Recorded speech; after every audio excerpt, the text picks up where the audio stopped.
So these are the 5 things I would suggest that you should take into consideration when you're setting your goals for the new year. So hi guys, my name is Abby. Welcome to my channel.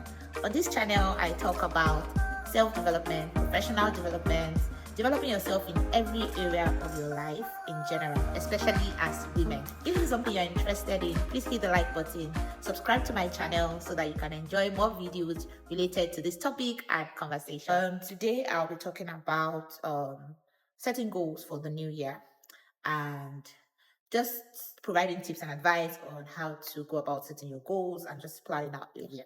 So there's this acronym I'll suggest to use when setting your goals, and that is SMART.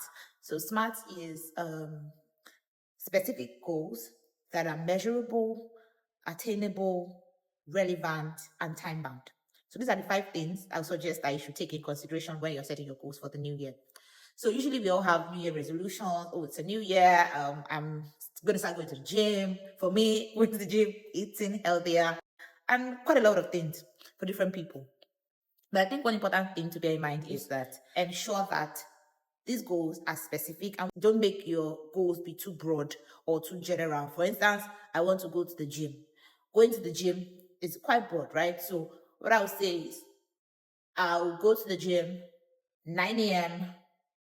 or Monday to Fridays, or Monday, Tuesday, Wednesdays. Going to this particular gym, right? You know the gym you're going, you know the time you're going, you know the day of the week you're going. So that what makes your goal specific. And because it's specific, it's easier to be attainable. Okay, so the M in SMART is for measurable.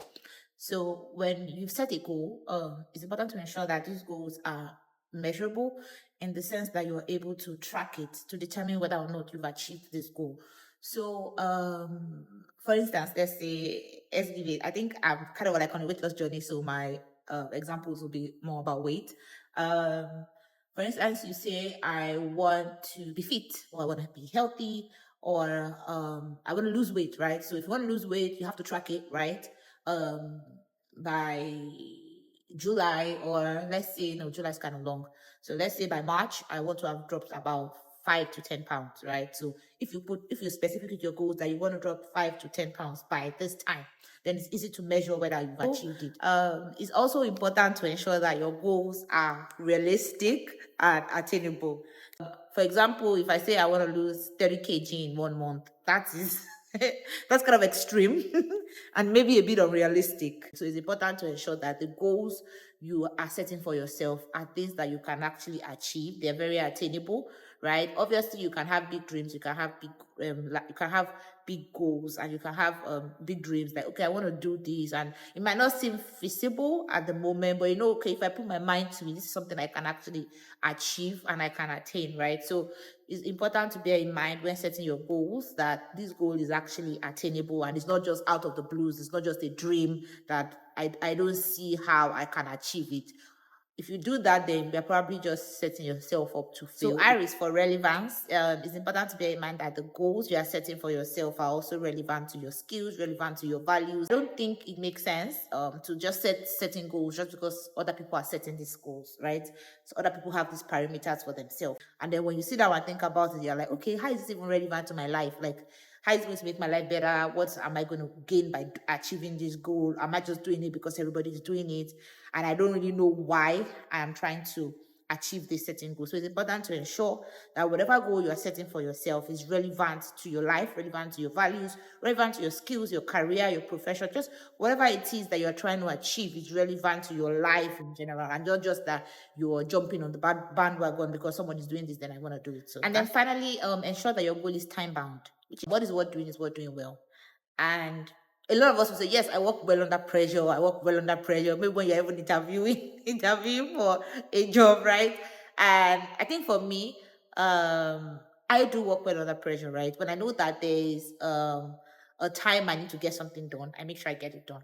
But if there's no time, if whatever task I'm trying to achieve, is not time bound, it's easy to procrastinate because there's really nothing propelling you or motivating you to do it, right?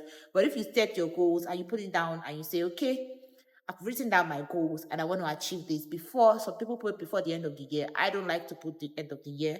I'll probably prefer to put like a particular month, and then in the event I'm unable to achieve it, and then I can move it. Make sure your goals, as I said earlier, are specific. Make sure your goals are measurable. You can measure the goals to determine whether or not you've achieved it. It's important to also ensure that your goals are attainable. Can I attain this thing, or am I just wasting my time? That this is based on the circumstances I'm in now, I can't even achieve this. And also important to ensure that your goals are very relevant to your life, to your skills, to where you are at that point in time of your life. And then finally, ensure that your goals are time bound. So I hope this is helpful for someone. Thank you so much for watching this video. Please hit the like button if you enjoyed the video, and don't forget to subscribe. See you next time.